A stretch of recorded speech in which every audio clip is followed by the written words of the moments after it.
Olá, este é o 10º episódio do podcast da Sépia.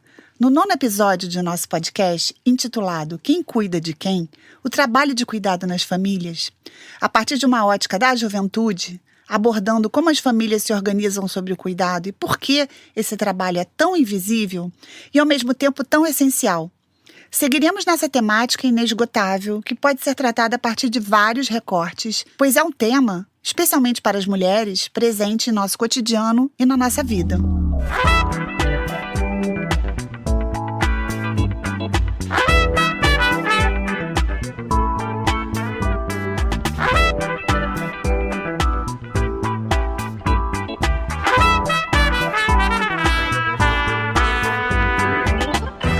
Olá, eu sou Mariana Basted, coordenadora de projetos da Sépia. Esse é o 10º episódio do podcast da Sépia. Cidadania, estudo, pesquisa, informação e ação.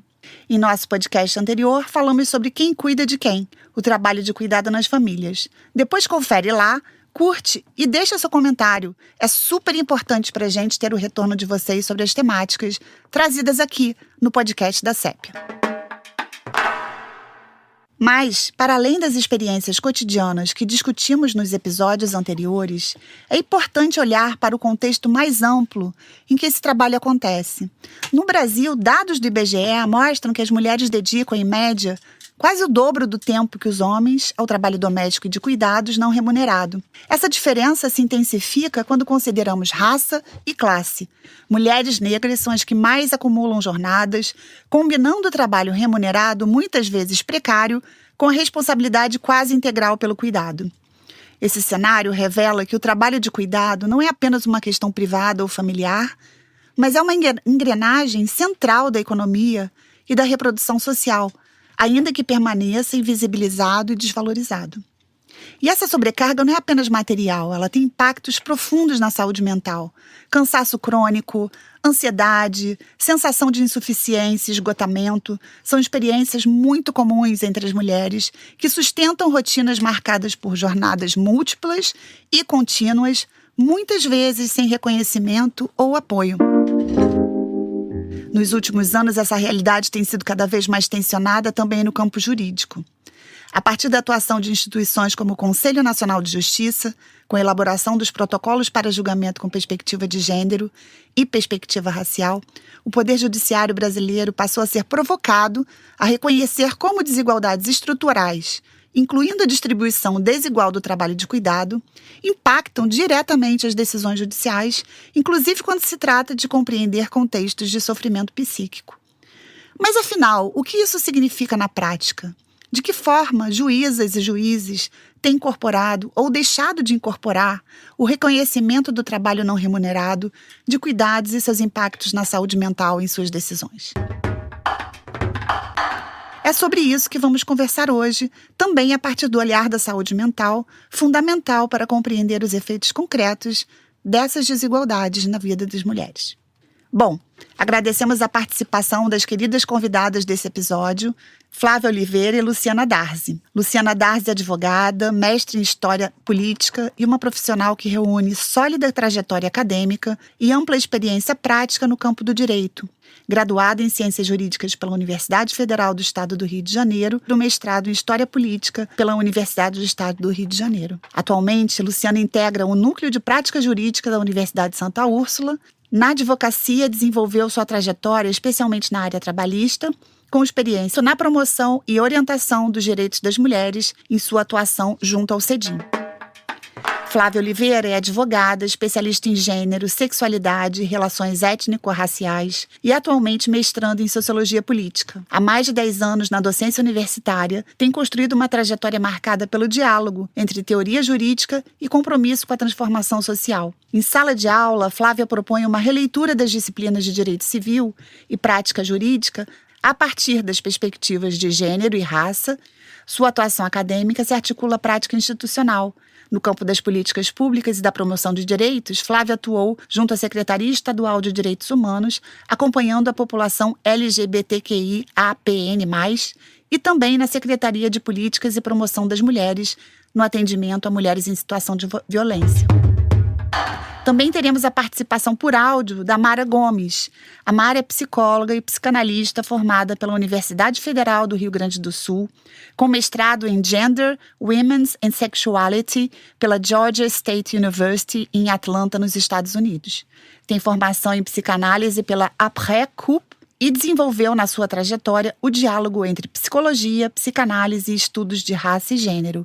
Focando em relações entre subjetividade, política, patriarcado e racismo, a Mara trabalha com prática clínica, escrita, palestras e produção de conteúdo para as redes sociais. Siga lá a página dela, @seunorte.psi.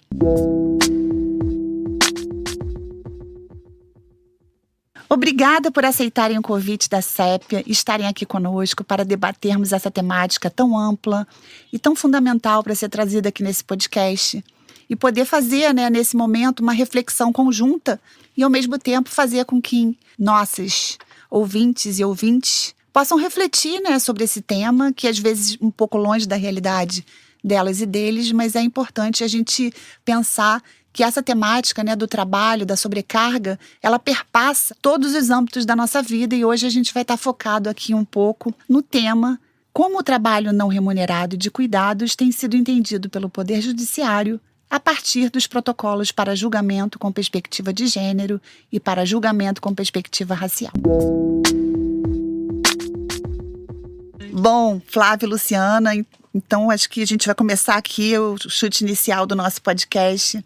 Eu queria perguntar para vocês um pouco, para a gente refletir, como vocês veem o judiciário incorporando ou não incorporando ainda o tema do trabalho não remunerado de cuidados, e também um pouco trazer se os dois protocolos, para julgamento com perspectiva de gênero e perspectiva racial, ajudaram um pouco nessa construção dessa reflexão em julgamentos, em atitudes do Poder Judiciário, mais em sintonia, com a questão das desigualdades de gênero que a gente vive bastante aqui no Brasil.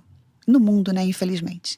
Bem, pensando que os protocolos foram construídos por juízes e juízas do próprio Poder Judiciário, eu acho que é positivo, porque eles mesmos decidiram criar um manual de boas práticas, pensando nas desigualdades de gênero e um pouco depois de raça. Entretanto, eu sinto que ainda há uma resistência muito grande. O protocolo para julgamento com perspectiva de gênero é de 2021. O fato de, em 2023, ter que ter uma nova resolução para dizer que ele era obrigatório, mas ele já nasceu obrigatório em 2021, é um indicativo de que há uma resistência. Pensando na minha área de atuação, que é o direito das famílias e das sucessões, eu acho que a resistência é bem grande ainda. Toda a economia do cuidado não é observada. Mas, para além disso, o protocolo traz uma série de estereótipos de gênero. Então, a gente tem a questão da violência doméstica, de deslegitimar a palavra da vítima. A gente tem algo que, para mim, é muito grave, muito caro, que é a violência processual de gênero. É você ter uma ação de alimentos e que fatos completamente alheios àquele objeto são trazidos para desqualificar essa mulher. Mas pensando que a gente vive numa sociedade capitalista e, no fim das contas, a gente precisa dar o devido lugar ao dinheiro, a questão dos alimentos me preocupa muito. A gente não pode deixar de pensar que mulheres que tinham uma carreira, às vezes, abrem mão dela ou deixam de iniciar uma carreira, ou acham natural não construir uma carreira em prol dessa família, que depois de um tempo ela se desfaz e nada disso é considerado. Então é muito grave. A gente falava num binômio, necessidade e possibilidade no código, depois a gente começou a pensar num trinômio, e aí a gente começa a levar em consideração a razoabilidade, mas é uma razoabilidade que é sempre para menos, nunca é para mais. E uma coisa que não vinha sendo levada em consideração é a questão do cuidado. Então a gente tem que pensar que quando duas pessoas estão juntas, toda a renda dessas pessoas é investida na família. Quando esse casal se separa, geralmente, não posso generalizar, mas geralmente o homem sai e ele tem um teto de contribuição. Então a pessoa que contribuía com 100% da renda passa a deixar no máximo 30%, porque o Poder Judiciário ele criou esse percentual que não está em lugar nenhum. E essa pessoa que ficou com esse filho ficou mais pobre, porque esse dinheiro não está mais todo lá, mas ela não tem um teto. Não, e ela dedica 100% do salário dela para essa, E né, o que pra essa faltar, família. Essa família. ela vai ter que colocar ali. Exatamente. Então, o primeiro efeito drástico de uma separação é a feminização da pobreza. Né? A pobreza é feminina. Quando o IBGE diz que mais de 50% dos lares são chefiados por mulheres. E tem quem vai achar que agora as mulheres têm independência financeira. Não. A gente tem uma maioria de lares chefiados por mães solo e pobres. Né? E o Poder Judiciário precisa olhar para isso. Então, hoje a gente precisa de um quadrinômio, né? Necessidade, possibilidade, razoabilidade e considerar as atividades de cuidado. A gente tem mania de achar que é dinheiro o que tem valor econômico. Mas o que geralmente a mulher faz, né? Porque o cuidado feminino tem valor. Se a gente transformasse isso em dinheiro, seria muito dinheiro. A gente está falando de um crescimento de PIB de 15%. A gente está falando em quantidade de dinheiro, são trilhões de reais, né? Acho que 10 trilhões. Então, se tivéssemos que pagar por tudo que uma mulher faz, isso seria muito dinheiro. Sim, né? sim. Então, acho que isso precisa ser levado em consideração. Temos decisões muito, muito tímidas, né, em considerar que aquele guardião já contribui mais porque fica cuidando. É porque é isso, cuidar de um filho é a agenda da escola, é a agenda médica, é a roupa que ficou pequena, o sapato que ficou pequeno, é o material escolar, é a reunião. E tudo isso toma um tempo muito grande. Não, fora o trabalho de planejamento disso tudo também, né? Pois é, um cansaço mental enorme. E que é 24 horas, 7 dias por semana, isso não para, né? E pensar também que se essa mãe cuida, essa mãe ela estuda menos, ela se qualifica menos, ela não tem uma progressão de carreira ligeira. Ela não pode fazer hora extra, porque ela tem que voltar para casa. Então, não é naturalmente, né? Mas as mulheres ganham menos por isso, porque elas não conseguem avançar. Então, é muito fácil você investir na sua carreira quando você não tem que cuidar de ninguém, né? E também não tem ninguém cuidando dela, esse é outro problema. Mas, então, sobre os protocolos, eles existem, de perspectiva de gênero, já temos 5 anos, mas as decisões são muito poucas, né? Então, numa pesquisa muito rápida, no último ano, contando os primeiros meses desse ano, foram 77 decisões que mencionaram o protocolo em direito civil. Isso é muito pouco. Sim. Né? Então, eu não quero perder a esperança. Então, eu acho que a gente vai evoluir, mas eu acho que precisa ser mais rápido, porque a gente tem esse grupo, né, que é o grupo de mulheres que está sofrendo com isso. Sim. Né? A gente precisa de dinheiro, a gente precisa de... E, na verdade, para além de considerar o cuidado, eu acho que tem uma questão didática aí, de entender que a gente também precisa de corresponsabilidade. Então, não é só o Poder Judiciário que vai resolver, mas, assim, imediatamente a gente precisa que o protocolo seja utilizado obrigatoriamente, e eu sinto que tem uma resistência muito grande. Sobre o racial, eu nem vou falar muito, porque ele tem pouco mais de 1 ano e ainda não senti nada sobre ele. Eu também. Eu só sinto que tem que teve um movimento para construir o protocolo, e que só está atento a ele esse grupo de pessoas, a população negra, e mais ninguém. Porque, de fato, as pessoas brancas, elas realmente acham que isso não está acontecendo, que isso não é necessário, e fazem isso, alguns conscientemente, mas muitos inconscientemente. Mas o que a gente precisa estar atento é que a gente está em 2026 e está acontecendo, e não dá para fingir que não está acontecendo, né? Então, a gente tem racismo algorítmico, a gente tem racismo religioso, a gente tem racismo institucional, e o protocolo precisa ser aplicado para ontem. Mas, em relação a ele, eu não sinto nada. Parece que o protocolo foi criado, né? Virou uma norma de obediência, né, obrigatória, e pronto, deu satisfação, né, para a sociedade, acabou por aí, né? O trabalho acabou, né? Quer dizer, cumprir, né, colocá-lo em prática, parece que é algo que vai ficar para muito mais tarde, né? Sim. Então, a partir da fala da Flávia, né, antes de passar para a Luciana, eu ia sugerir às ouvintes, e aos ouvintes que ainda não escutaram, acho que é o episódio 7 do nosso podcast, onde a gente fala sobre esse tema, né? É importante a gente falar que esse podcast é um podcast em parceria, um projeto em parceria com o Ministério das Mulheres.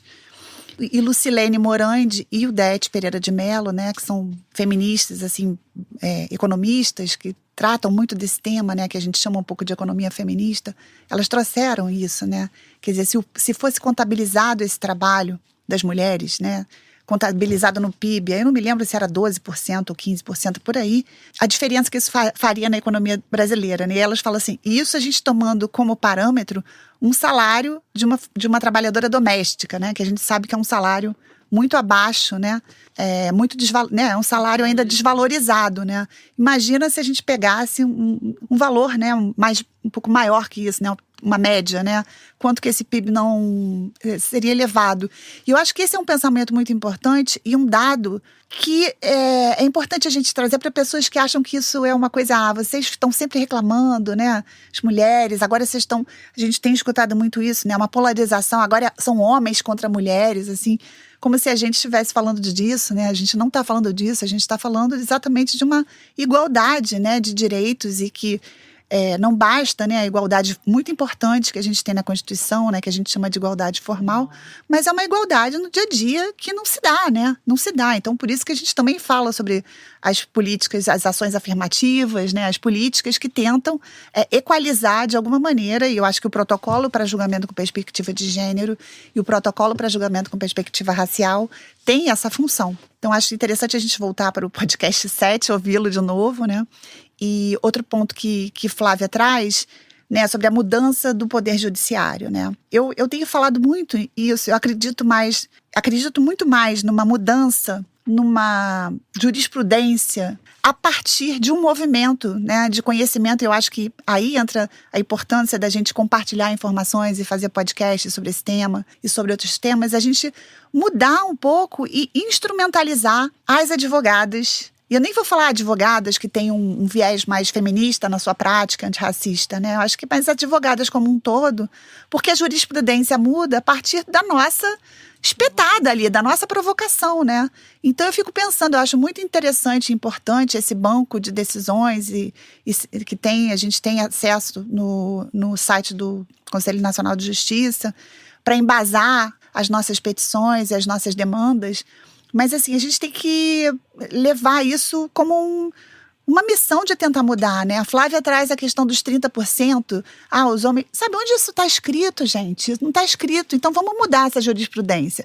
Então, eu acredito muito mais num trabalho de instrumentalização e embasamento da advocacia, e aí a gente espera que seja a partir de uma advocacia seja feita por mulheres, mas como homens, né? Mas a gente tentar mudar isso, né? Tentar mudar essa jurisprudência, depois da Política Nacional de Cuidados e do próprio do protocolo para julgamento com perspectiva de gênero, eu sinto que algumas decisões estão mudando, algumas sentenças, mas ainda é muito lento, né? Como Flávia falou, a gente está em 2026, o protocolo para julgamento com perspectiva de gênero é de 2021, 5 anos e ainda está lento, né? Então, vamos acelerar isso? Vamos cobrar?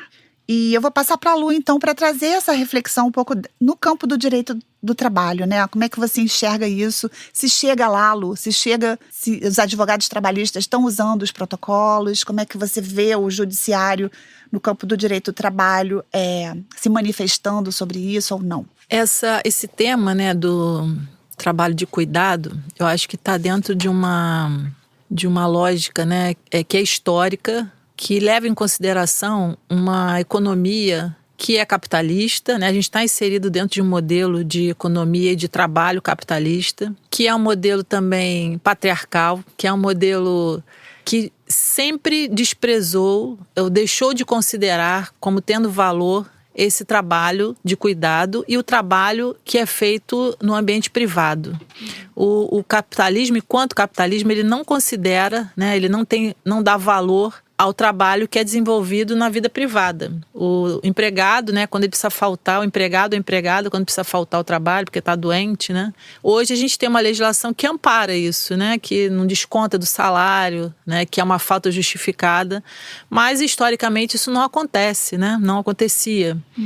Então, o patrão, ele não quer saber se você não pode trabalhar hoje porque está doente, por qualquer outro motivo relevante, né? Ao longo do tempo, a gente percebe que isso vem sendo conquistado como algo importante. Então, esse ambiente da vida privada sempre foi um ambiente que foi de participação efetiva das mulheres, né? O ambiente público não era um ambiente para mulher, né? Isso falando do ponto de vista da história. Então, a mulher sempre ficou adstrita a esse campo da vida privada. Quando a mulher começa a participar da vida pública, e aí eu estou falando também do trabalho, né? Quando ela começa a trabalhar, apesar de que, né, isso é um viés muito burguês até, porque a mulher das classes mais pobres sempre trabalhou, né, a vida inteira.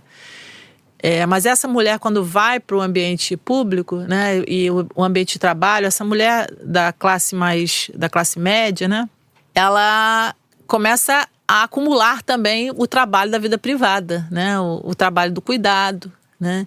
Chega um momento, né, que quando a gente tem a Constituição de 88, esse trabalho que era o trabalho doméstico, ele tem algum reconhecimento, né? Apesar de não ser um reconhecimento total, mas a Constituição de 88 já falava em algumas garantias e a gente só tem uma emenda constitucional de 2013, né, que equipara os direitos da trabalhadora doméstica aos trabalhadores com vínculo, né? E isso só vai ser regulamentado em 2015 com a Lei Complementar 150, né? Que aí a gente passa a ter uma gama maior de direitos para o trabalho doméstico, mas não é o trabalho de cuidado não é o trabalho doméstico, né? Na verdade, a gente tem o trabalho doméstico remunerado, mal remunerado e o trabalho doméstico não remunerado. Exatamente. Então, o trabalho doméstico não remunerado, né, que é um trabalho de cuidado, ele não tem valor nesse mundo capitalista, né? Porque é quase que uma obrigação da mulher, né? Falando do ponto de vista histórico, cuidar da casa, né? Isso já é naturalizado, né? Na verdade. Com o protocolo, né, do CNJ, eu já vi algumas decisões em que o judiciário trabalhista, ele aplica esse protocolo, aplica exatamente nessa questão do reconhecimento do trabalho doméstico com o vínculo de emprego, porque é uma outra resistência, né? Se reconhecer que a doméstica, né, tem direito à carteira assinada, tem direito a férias, né, a um valor, né, do trabalho dela, isso já foi formalizado, né, legalmente. Num outro viés, né, com relação a práticas não discriminatórias, né, em relação à mulher, a gente ainda tem que avançar muito, né, porque o protocolo está, como a Flávia falou, né, de observância obrigatória, mas parece que ainda tem uma cultura de que é opcional. Então, acho que eu sou positiva, né? Sou otimista. Eu acho que quando a gente fizer um novo podcast sobre esse tema, a gente vai ter decisões melhores, né? Números melhores, né? Não, eu também sou otimista, mas eu sou otimista porque eu acredito que a gente tem que provocar o Poder Judiciário, sabe? Como você falou. A gente estava falando isso aqui antes de começar, né, a gravação hoje. Essa provocação ao Poder Judiciário, eu sinto que nesse campo de direitos de família, acho que as mulheres advogadas se sentem mais afetadas por esse tema. Tanto eu e Flávia somos da área do direito de família. E eu acredito nisso, acho que a gente tem que provocar, mas a gente também se preocupa, dependendo em que vara cai, em que comarca cai, como a gente vai utilizar, né, justificando as nossas demandas, como a gente vai utilizar o protocolo. Porque a gente escuta, né, que aqui a gente não usa isso, ela vem aquela advogada chata usando o protocolo para julgamento com perspectiva de gênero e perspectiva racial. Aqui o casal, eu já ouvi muito isso, o casal tem o mesmo poder aquisitivo, não tem que falar sobre protocolo com perspectiva de gênero, como se fosse essa questão, né, a gente sabe que, né, o buraco é muito mais embaixo, né, então acho que também existe um cuidado e um certo... Receio. Um receio, né? Até que ponto a gente usa até que ponto a gente não usa, quantas vezes a gente menciona, se a gente menciona, né? Eu costumo botar hiperlink em petição com os protocolos, assim, tipo, se não conhece, vai conhecer, né? Eu acho que você falou muito importante, porque eu acho que você sente também, os advogados não estão preparados para utilizar o protocolo. Nós aprendemos o direito numa lógica muito positivista. Então, a gente fica preso a determinadas legislações. O direito civil tem que usar o Código Civil.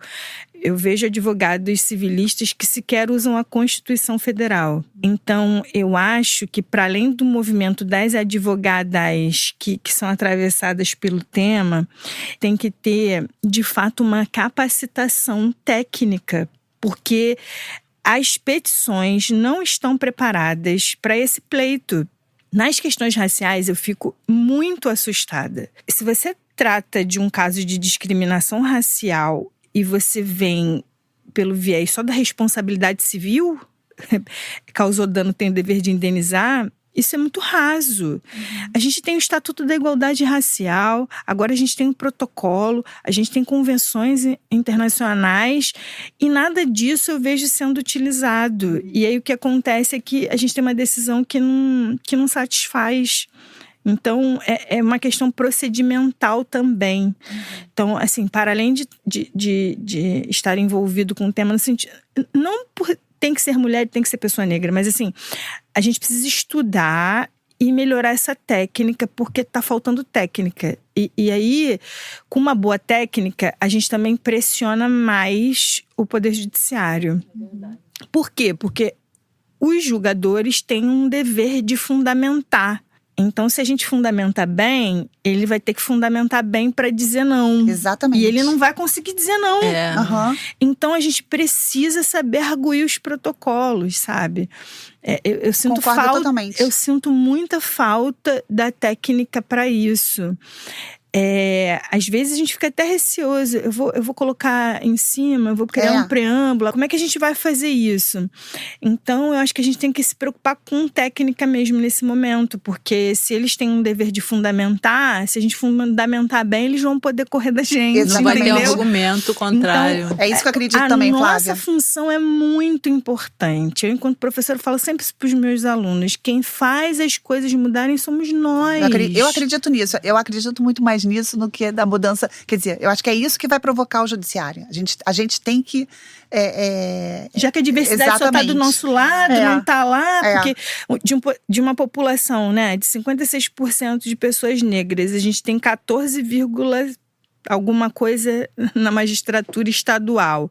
Se eu for cruzar gênero e raça, eu não tenho 2%. Então, se a diversidade não tá lá e tá do lado de cá, a gente vai ter que fazer um movimento. Exatamente. É verdade. Não, é Brilhante. interessante, vou trazer aqui um pouco, né? Você falou também dos tratados, convenções internacionais. A Recomendação Geral 33 da CIDO, né, do Comitê para a Eliminação da Discriminação contra as Mulheres, né? Agora a gente adota as mulheres.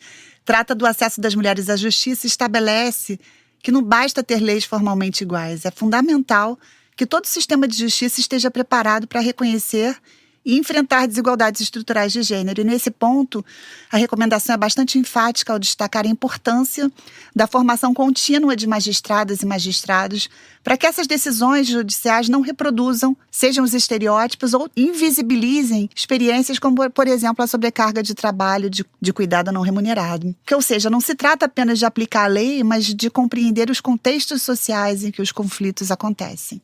E isso dialoga diretamente com os protocolos, né, que são hoje de uso obrigatório no Brasil, que ambos buscam justamente incorporar essas lentes nas decisões judiciais, né?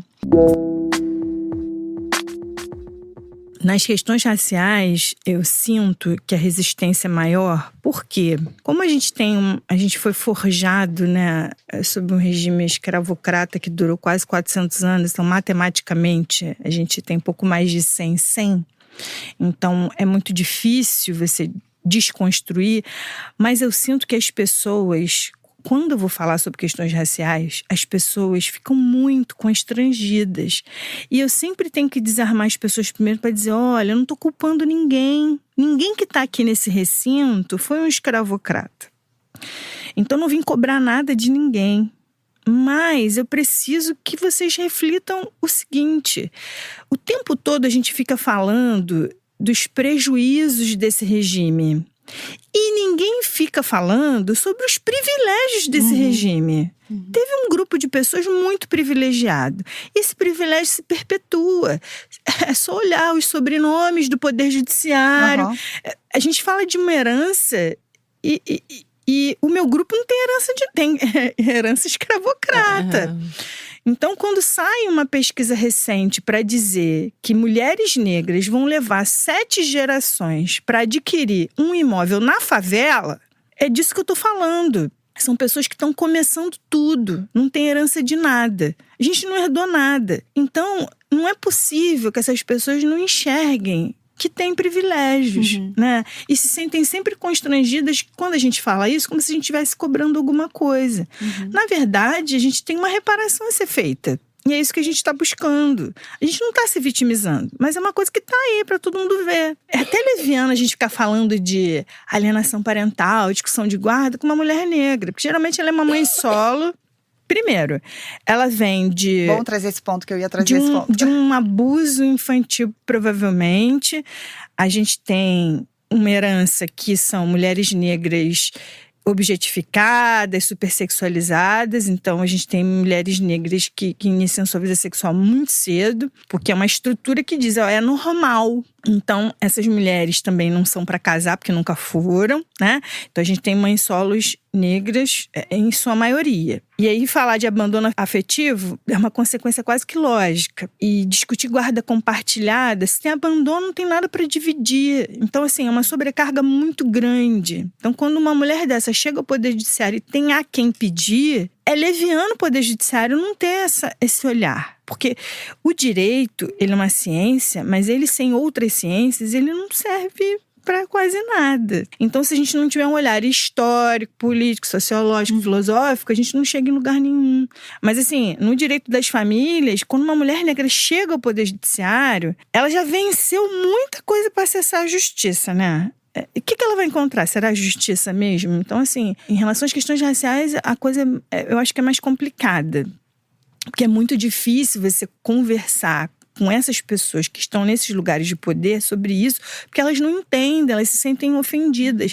Porque quando eu falo disso, eu não estou dizendo que elas não tiveram mérito para chegar ali. Mas eu estou dizendo que tem um monte de gente com mérito que não consegue chegar ali, né? Então, é muito difícil debater sobre isso. Então, entre aspas, né, para o protocolo pegar o de perspectiva racial, vai ser uma luta muito grande. E a gente vai precisar da advocacia capacitada, porque como é que vai arguir o protocolo? E toda vez que eu vou falar sobre gênero e raça, eu falo assim, ai meu Deus, vou falar sobre isso de novo, tá ficando chato. E toda vez eu saio com a certeza de que não, que tem que falar mais mesmo, porque ninguém sabe, ninguém viu, ninguém tá sabendo o que tá acontecendo. Então a gente precisa continuar falando assim. Eu acho que informação é a maior política pública que existe, né? Então o movimento é esse. Falar e capacitar mesmo a advocacia. Não, e esse questionamento, o privilégio, né? Entender que essas pessoas talvez não tenham noção dos seus privilégios, porque elas vivem num meio com várias pessoas privilegiadas. É uma né? bolha. E pensar em reparação, em pensar em todos esses aspectos que você trouxe, significa que se elas se entenderem e refletirem, né? De serem privilegiadas, elas entendem que elas vão perder. Acho que isso é um que tá errado também. Total, né? Elas não pensam, a sociedade vai ganhar. Tudo a ver com essa lógica também neoliberal, individualista, né?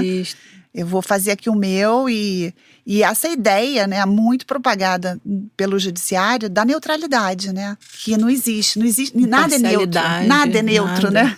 Muito menos o judiciário, né? E igualdade, né? A gente está falando todo mundo fala de igualdade, somos iguais. Não somos iguais, né? Não somos iguais. E quando se chega ao judiciário, também né, as pessoas não são iguais quando chegam lá, né? Sim. Tem uma trajetória que leva em consideração todos esses percalços que a Flávia falou, né?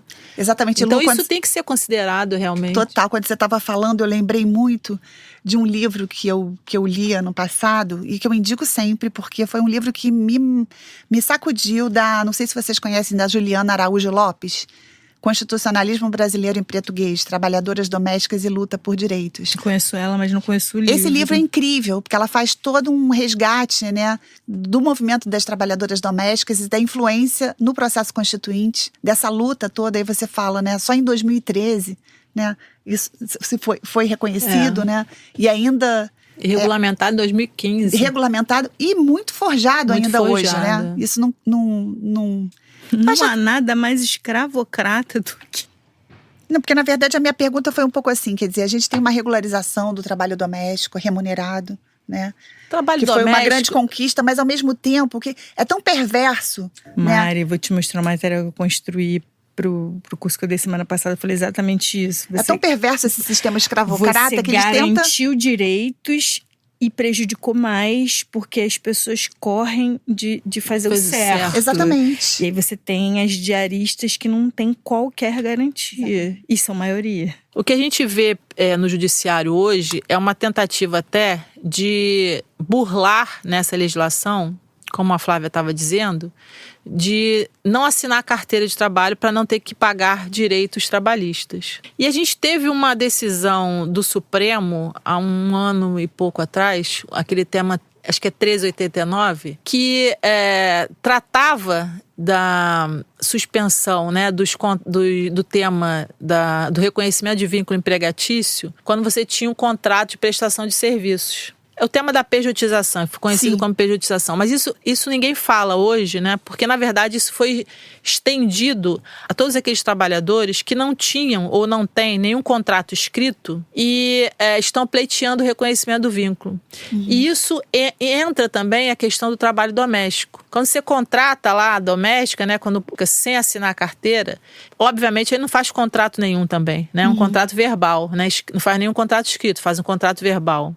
E aí essa trabalhadora, quando vai ao judiciário hoje, os juízes estão suspendendo, porque esse tema suspendeu todos os processos que estavam tramitando, né? Então, todos esses processos que estão pleiteando reconhecimento de vínculo, não só o seletista, né, mas o doméstico também, hoje estão suspensos. Então, essa trabalhadora que não teve os direitos reconhecidos, não teve a carteira assinada, não teve nada, né?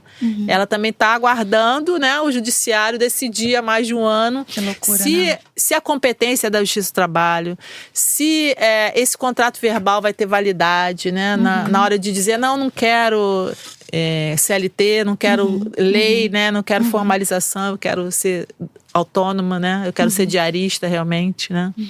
Então, acho que esse tema também foi um grande prejuízo, né?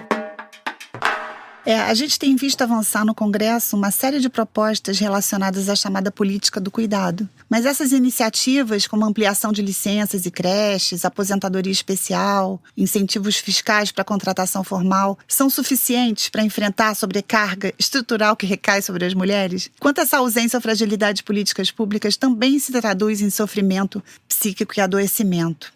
Então, a gente vai ouvir agora a Mara um pouquinho, né?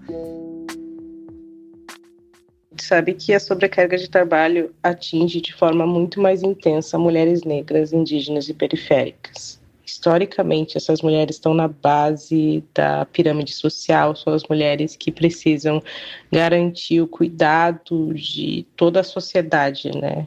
Sem essas mulheres, a nossa sociedade não se moveria. Então, quando a gente pensa em perspectivas de saúde mental, principalmente, para essas mulheres, elas precisam pensar constantemente sobre uma divisão justa e explícita do trabalho que elas fazem. Para quem que elas estão trabalhando? Como que esse trabalho acaba sendo invisível às vezes? Se tem alguém na minha vida que está dependendo do meu trabalho braçal, do meu trabalho de cuidado emocional, e essa pessoa não está dando nada em troca, por que que essa pessoa ainda continua sendo um braço importante na minha existência, né? Na nossa casa, né, é interessante a gente criar uma lista de todas as tarefas, né, incluindo a gestão emocional, a organização de agendas, para poder entender quem é que está trabalhando e quem não está trabalhando. E por que que muitos trabalhos são centrados em uma pessoa só, né? Daí entra a questão da negociação do trabalho. Registrar o que está sendo feito. Para te poder ver em papel mesmo qual é a dimensão do trabalho do meu corpo, da minha mente, o que eu estou executando, né? E aí a gente pode entrar nas políticas de cuidado, né? De poder solicitar, exigir, né? Questões iguais, né? Horários flexíveis, divisão desse trabalho de uma forma legal e também procurar apoio com outras mulheres, né? Tá entre outras mulheres, poder conversar com outras mulheres sobre esse trabalho, porque às vezes a gente acha que é pouco, mas poder enxergar o trabalho como uma forma como algo que vai, em alguma dimensão, construir a nossa existência, a gente precisa entender o que esse trabalho, qual é o papel desse trabalho na nossa vida, né? E qual é esse papel desse trabalho na vida de outras mulheres que estão com a gente, né? E uma coisa muito importante para a saúde mental é a culpa que a gente sente de não estar dando tudo que a sociedade nos pede. Porque para a mulher está sempre faltando, né? A mulher sempre precisa ser um pouco mais, ser um pouco menos, ser um pouco diferente do que ela é, de acordo com a nossa sociedade. E isso cai sobre o trabalho também, criando perfeccionismo, né? A gente precisa tirar essa ideia da nossa cabeça que a gente tem que dar conta de tudo. A gente precisa priorizar o que é necessário para nós e o que é necessário para as pessoas que a gente vê como importantes na nossa vida, mas nos centrar, né? Porque a gente não é criada para ser centrada na gente mesma, centrada nos nossos desejos, nas nossas ideias, em quem a gente realmente quer ser na vida. A discussão sobre a licença parental compartilhada parte do reconhecimento de que o cuidado com crianças não deve ser atribuído quase exclusivamente às mulheres. Mas, historicamente, no Brasil, a licença maternidade foi pensada como um direito voltado à proteção da mãe e do bebê, enquanto a licença paternidade sempre foi muito reduzida. Esse desenho jurídico e social acaba reforçando a ideia de que o cuidado é uma responsabilidade feminina.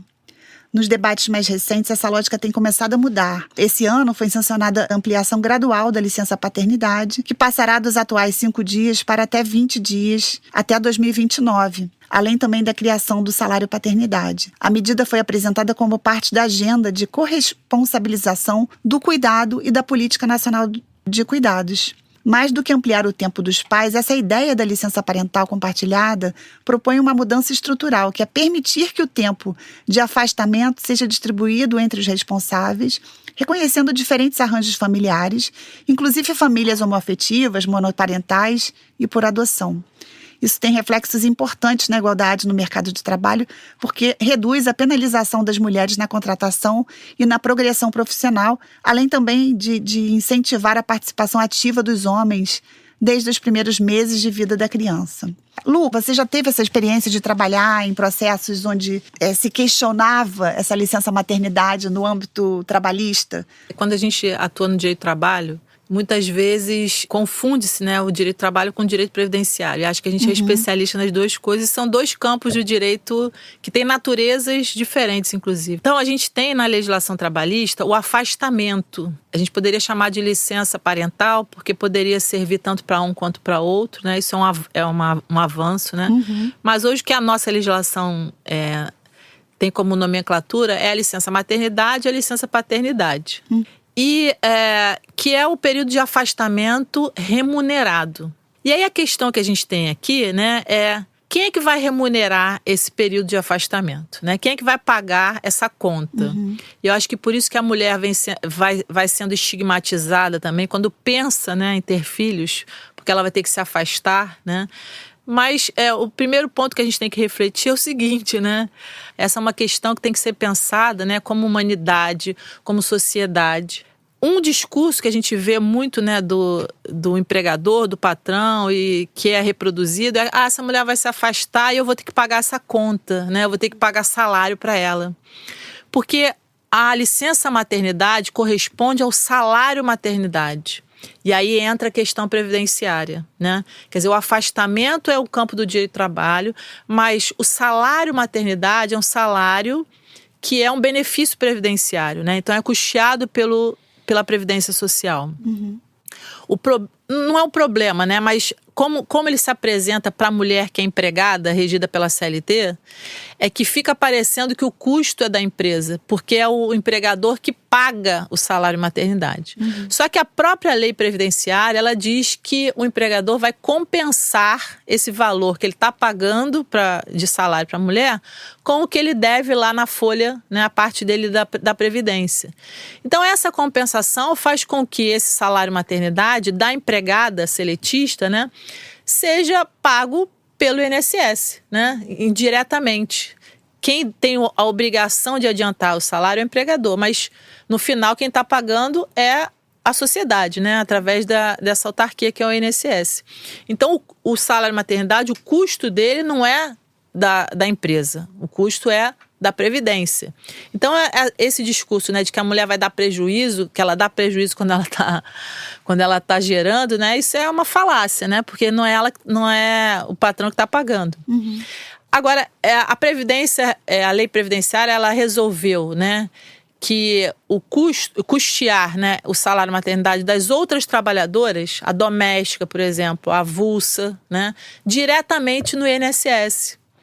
Então, a doméstica, a avulsa, o contribuinte individual, né, autônoma, né, a trabalhadora autônoma, ela recebe, quando ela está de licença maternidade, ela recebe diretamente da Previdência. E aí não fica aparecendo esse custo, né, do patrão. Né? E agora, o salário paternidade, que ainda é de 5 dias, né, porque essa mudança progressiva é só para o ano que vem, 2027, né? O salário paternidade, que são os 5 dias, esse afastamento não tinha correspondência do salário paternidade no INSS. Então, o custo dos 5 dias era e é arcado pelo empregador até agora, né? Essa nova lei fez uma mudança importante, que foi transferir esse custo, né, da licença maternidade para o salário paternidade, para a lei previdenciária, que não existia. Então, esse custo agora passa a ser também da Previdência. Não, você traz um ponto muito interessante, né, Lu? Porque você está falando do licença parental, né? Porque a gente não pode ignorar as pessoas que gestam, né? Pessoas que gestam, né? É interessante também voltar, né, lá ao podcast 7, né, quando elas falam assim, como é que a gente resolve isso, né? É super importante a gente ter compartilhamento, né, uma divisão igual de todas essas tarefas domésticas de cuidado entre homens e mulheres, mas apenas isso também não resolve, né? E aí elas trazem muito isso, Lucilene e Udete, né? A importância das creches de boa qualidade, por período integral, onde essa criança possa entrar no momento, por exemplo, 1 ou 2 horas antes da mãe entrar no trabalho, que é o tempo que ela leva de se deslocar, deixar essa criança numa creche, ir para o trabalho, e a mesma coisa quando ela sai do trabalho para poder pegar essa criança, né? Vagas nas creches, né? E como é importante a ampliação das creches, né? E também de projetos voltados não só a expansão territorial dessas creches também em áreas rurais e periferia. Porque quando o Estado não oferece vagas suficientes em creches e pré-escolas, o cuidado das crianças pequenas recai quase sempre sobre as mães, sobre as avós ou outras mulheres da família. E isso limita, de novo, né? A gente volta para o mesmo lugar, né? Limita a inserção e a permanência das mulheres no trabalho remunerado. Isso vai impactar a renda, a autonomia econômica. Muitas vezes leva à informalidade, interrupção de carreira. E eu acho que agora a gente vai trazer um pouco também a questão do aspecto da saúde mental, né? Esse tema se conecta diretamente, né, com a questão da saúde mental. Porque essa ausência de rede pública de cuidado e a falta de compartilhamento dessa responsabilidade parental vão intensificar cada vez mais a sobrecarga sobre as mulheres, produzindo cansaço extremo, ansiedade, culpa, sofrimento psíquico, né?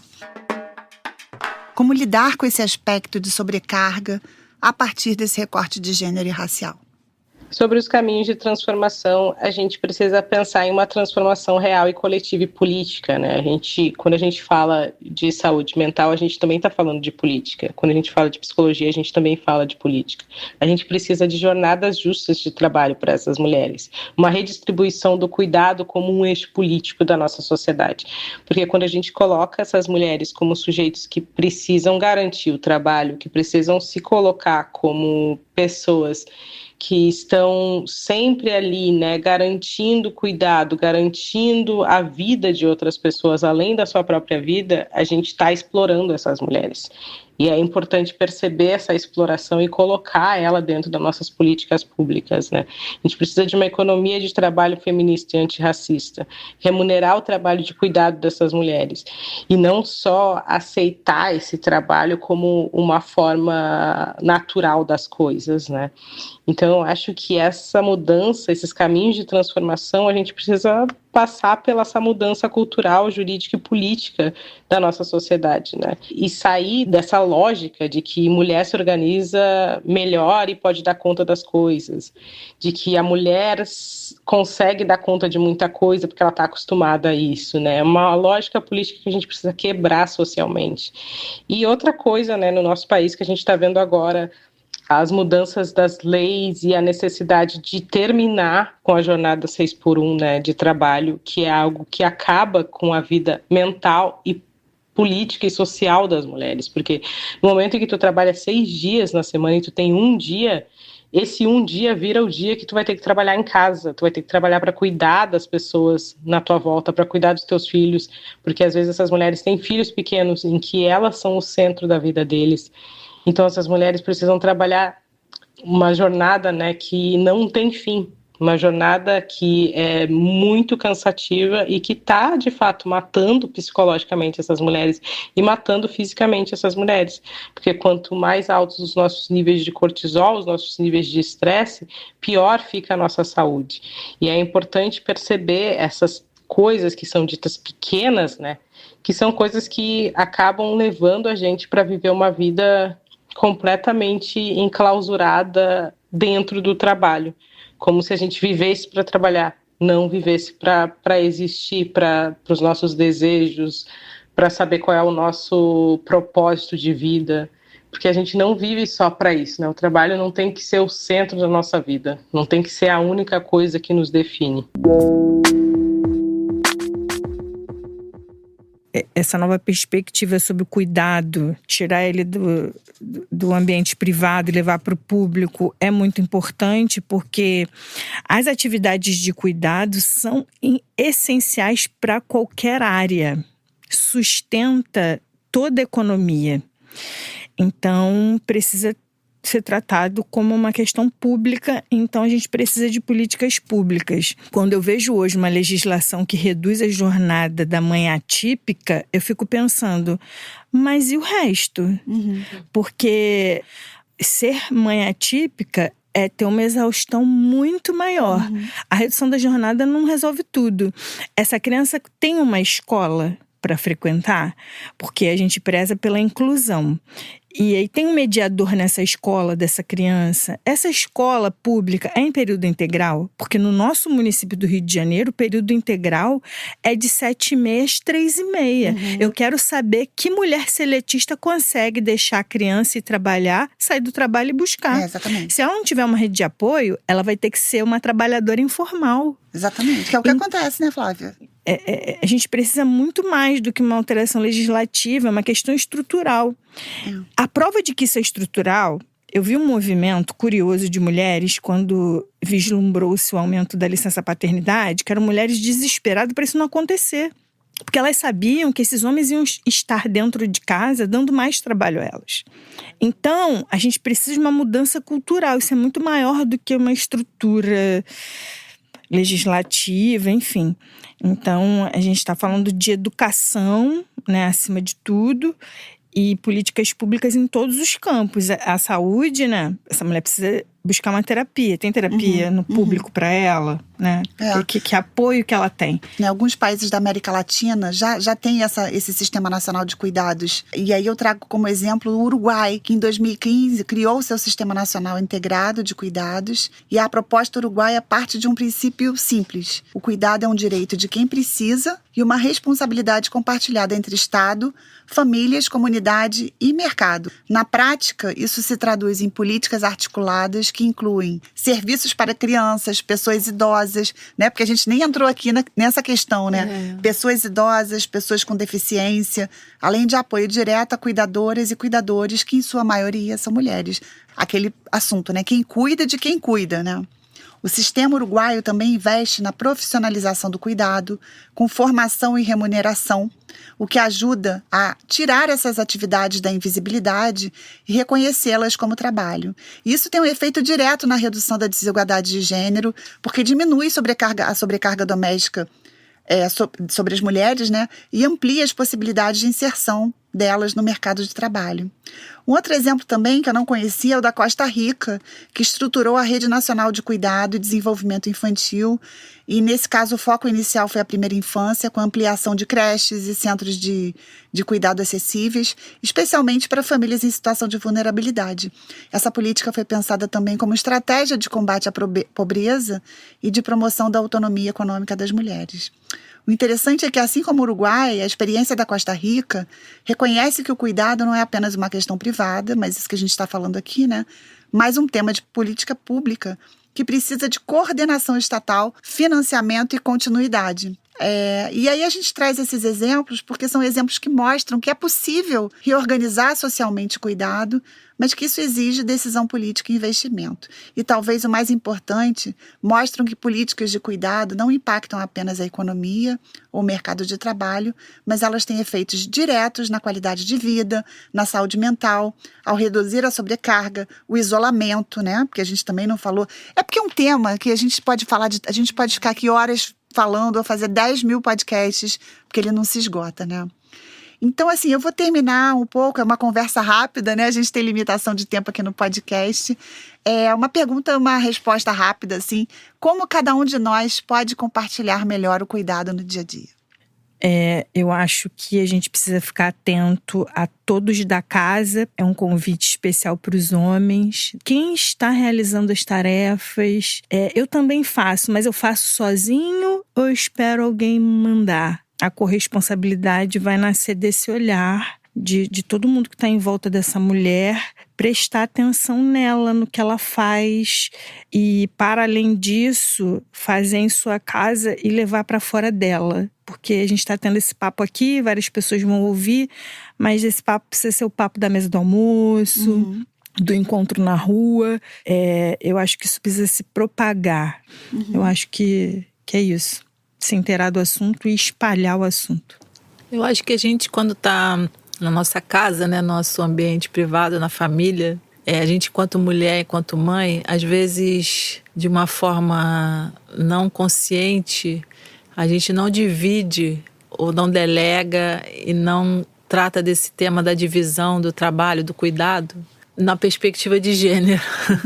Quando a gente tem meninos e meninas em casa, às vezes até inconscientemente a gente não distribui essas tarefas. Eu acho que a reflexão que eu estou fazendo agora, como mãe de meninas e menino, né, a gente tem que fazer essa redistribuição de uma forma igualitária, né? Sim. Lu, a gente falou disso no último episódio, exatamente sobre a perspectiva da juventude sobre isso, né? Gente, foi uma honra enorme poder escutar e refletir sobre esse tema e sobre o que cada uma de vocês trouxe. Eu queria muito agradecer a Flávia, a Luciana, a Mara. E esse foi o podcast da Sépia, com apoio do Ministério das Mulheres. Não deixem de escutar os outros episódios do podcast da Sépia. Eu deixo aqui uma pergunta, né, para todo mundo refletir. Como cada um de nós pode compartilhar melhor o cuidado no seu dia a dia? Se faça essa pergunta. E depois vai lá nas nossas redes sociais e comenta se esse podcast fez você refletir sobre esse assunto e como é que isso se deu dentro da sua rotina e da sua família. Tchau, pessoal!